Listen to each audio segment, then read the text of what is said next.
Ever wondered what information these newfangled financial apps really need to get you cash?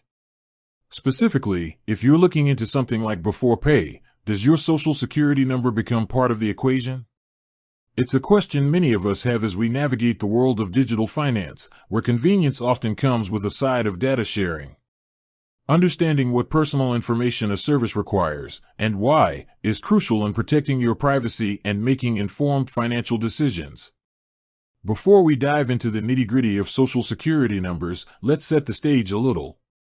Beforepay, like many modern financial platforms, offers what's often referred to as a pay advance or on-demand pay. The core idea is simple: you can access a portion of your earned wages before your official payday. This can be a lifesaver when unexpected expenses pop up, offering a quicker alternative to traditional loans or even overdraft fees. The way these services work is generally through connecting to your bank account. This allows them to analyze your income and spending patterns, which is how they determine your eligibility and how much you can access. It's a different model than a traditional loan, which often involves extensive credit checks. Because Beforepay focuses on your income and existing financial habits rather than a traditional credit score, the data they request can differ. So, back to the big question: does Beforepay need your social security number?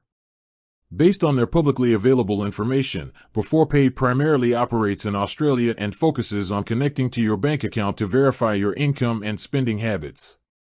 Their eligibility criteria revolve around things like having a regular pay schedule, making a minimum income, and linking your primary bank account where your salary is deposited. They also require identity verification to unlock their services. It's important to distinguish between financial services operating in different regions. Requirements can vary significantly depending on the country's regulations.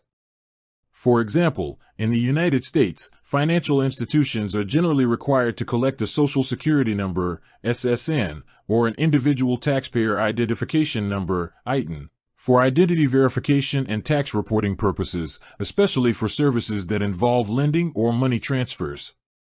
This is part of what's known as Know Your Customer, KYC, regulations, designed to prevent fraud and money laundering. Given Beforepay's primary market and their focus on bank account data for eligibility, it seems their core process doesn't explicitly list an SSN as a requirement. However, for any service that might operate internationally or expand its offerings, it's always wise to check their specific terms and conditions and privacy policy for the most up-to-date and accurate information regarding data collection, especially if you are in a region like the US. Identity verification can take many forms, and while an SSN is common for many financial services in the US, other forms of ID might be sufficient for certain types of services, particularly those focusing on a pay advance model rather than a traditional credit product.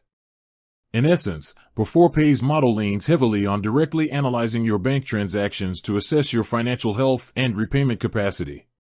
This often negates the need for a traditional credit check that would typically involve an SSN. However, for any digital financial service, robust identity verification is still a cornerstone of their operations to ensure they are lending to the correct person and to comply with financial regulations. Always ensure you are using the official Beforepay app or website to apply, and carefully review the information they request during the sign-up process. Transparency from the service provider and diligence on your part are key. With that said, thanks for watching, and until next time.